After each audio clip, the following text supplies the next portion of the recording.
Now I'm going to introduce Catherine McRoberts, who is going to talk a little bit about the Placer Local Food Alliance and what we're doing tonight. And I also want to acknowledge Catherine for being one of the new board members of PlacerSustain. Catherine.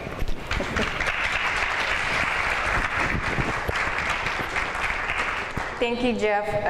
I actually didn't end up ever sitting down and figuring out what I wanted to say up here. I do want to thank everybody for coming. I do want to thank the people who said they'd come and speak.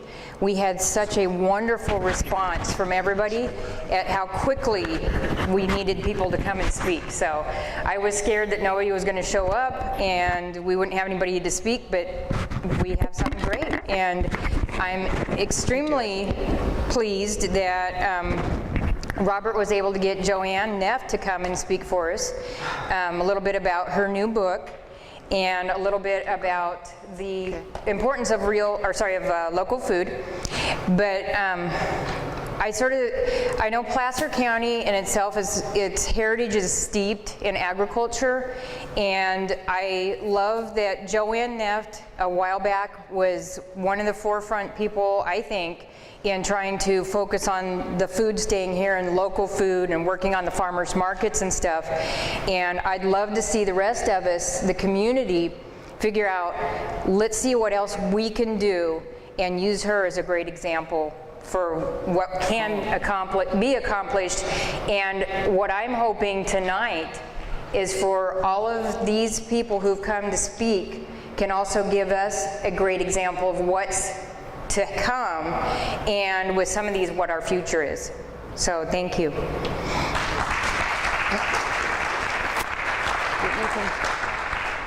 And we will hand over, oh, she got Jeff's. I've got it. I've got Jeff's buttons. Okay.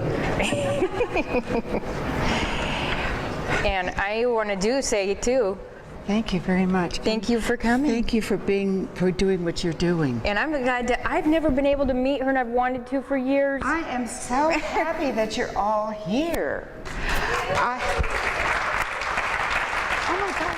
I didn't even realize that there were so many wonderful, familiar faces here.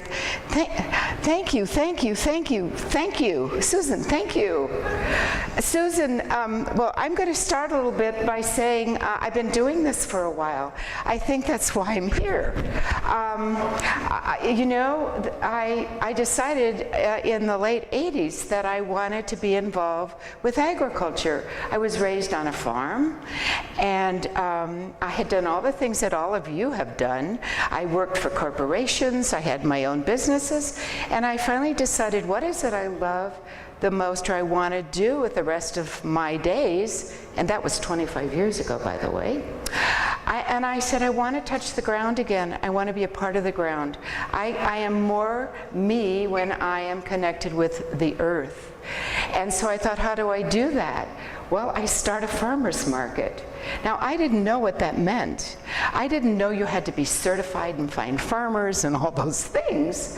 But it happened that at that time, and this is 24 years ago, Alex Ferreira had the vision to start a farmer's market in Placer County.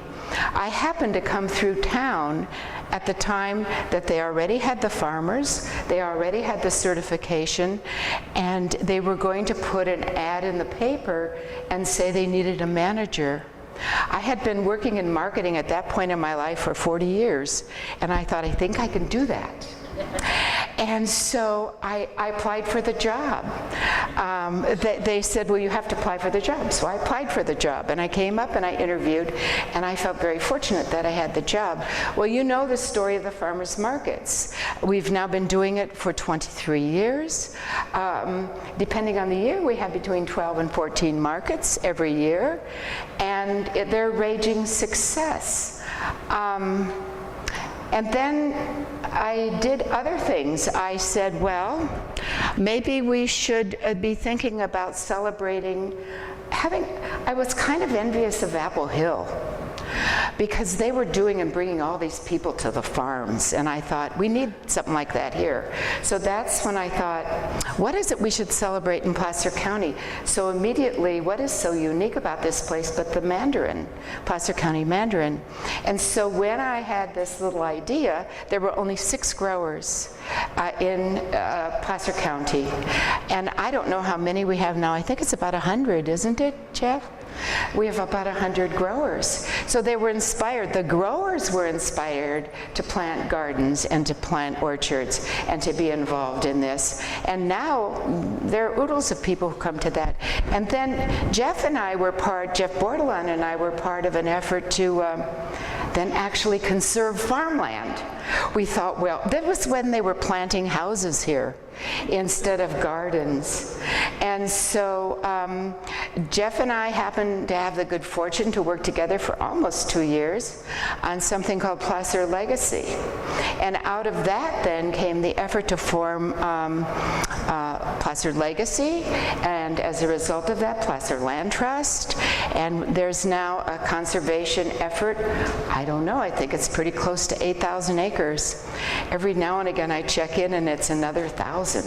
So I'm really happy about that. And then most recently, my friend Susan Dupre, I didn't know you were coming, Susan. Susan happened to be at my house for lunch, December 2008. And we're sitting around the table, and I hope I tell this story right. We're sitting around the table. I had prepared a December meal. We had a green salad. I think I had roasted a chicken, and there was some chicken on there, and probably some mandarins because it was mandarin season, and probably a pomegranate or a persimmon. And I made some apple pie for dessert, that I remember. And we're at the table talking about eating food. The conversation was all around food. And Susan said to me, Joanne, why don't you make my life easy? I don't know how to do what you do. I don't know how to go to the farmer's market, buy everything I eat for a week, and then prepare it. And you know, I thought about it for about a minute and a half and asked Laura if she would do that. And we wrote the Placer County Real Food Cookbook. And we had 400 people who came to our house every Monday, we had 8 people every Monday night. We had 8 people every night for 52 weeks. And Keith Sutter came, he's a neighbor, fortunately, and he came over. I said, would you come take pictures for us? I'll give you dinner. And so he came for dinner, and we took pictures, and that's how we wrote a cookbook. And we've just written another one, and it's coming out for Mother's Day, and it's called The Art of Real Food. And that, instead of focusing on menus, we focused on a specific fruit or vegetable for 52 weeks. And we didn't invite 400 people to come to my house. Instead, we just cooked twice a month, and Keith came over and we did pictures.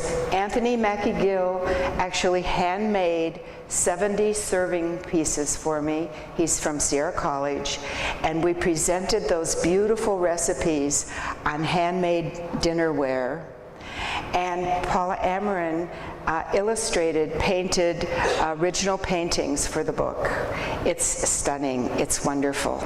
So here's what I have to tell you, is that I've been doing this now for 25 years, and I want you to know how thrilled I am that there are this many people in the room who are interested in eating local and being healthy. Because all you have to do is just do it. The time is ripe. Somebody by the name of Michael Pollan, and I'm holding this up because if you don't have this book, when you go home, you order it. There are, in this book, this is his second version of food rules, there are 84 rules on what we should be eating for good health. And the best one, I think, there are 2 that are nice. don't ever eat anything your grandmother wouldn't recognize as food, which I think is beautiful. And the second one, never get fuel for your body at the same place you get fuel for your car. Thank you very much.